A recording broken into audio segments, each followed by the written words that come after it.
to the username that we put here, and password is equal to the password that we put there.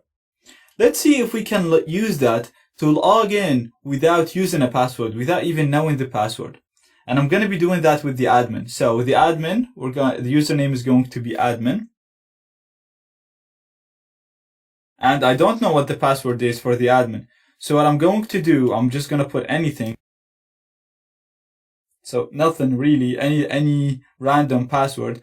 And in the code, what I should run here, we were doing and 1 is equal to 1 and or stuff. So what I'm going to do is I'm going to do or instead of and I'm going to say 1 is equal to 1. So what our code is going to be, once I run this, once I inject this, this is going to go in here like we were doing before. So our code is going to look like this. So it's going to be select star from accounts where username is equal to admin and password is equal to AAA. Now this is wrong. Or 1 is equal to 1, which is right. So anytime you have an or, if the or condition is right, everything is right. That's the way or statement works. So select star from accounts where username is equal to admin. Okay, username is equal to admin. And password is equal to AAA. That's wrong. Or 1 is equal to 1. Okay, I'll accept that. And then it's actually going to execute it and let us log into the admin without even knowing the password for the admin. So let's try to inject this now.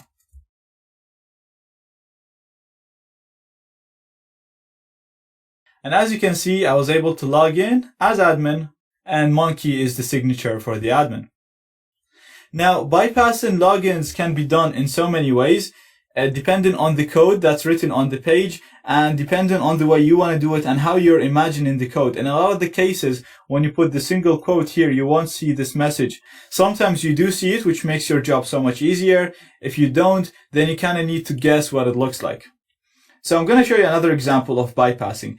Instead of injecting the code like this, the admin parameter is actually injectable as well. As you've seen when I put the single quote, the admin parameter is injectable exactly the same way as the password. So we can inject code in the username as well. And what I'm going to do now, so let's have a look on this.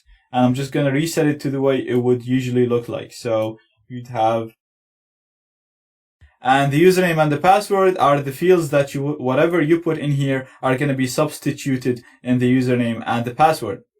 So let's try to inject something in the username. And what I'm going to say is I'm going to say username is equal to admin. And then I'm going to close the quote myself.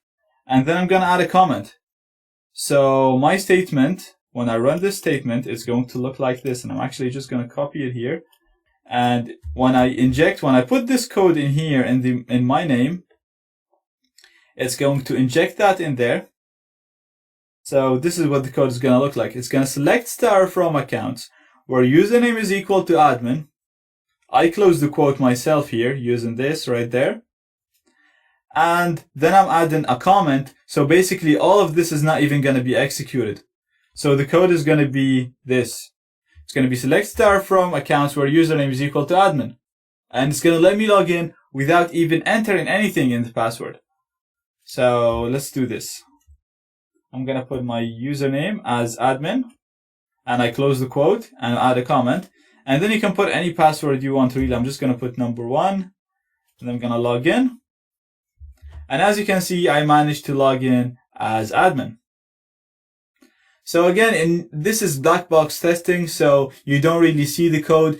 In many cases, you want to be playing around with it and see how it works with you.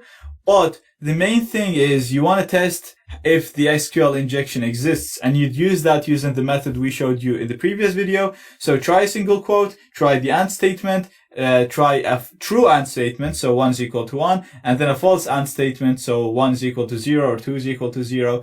And if they work as expected, then your target has an SQL injection and you can start playing around with it.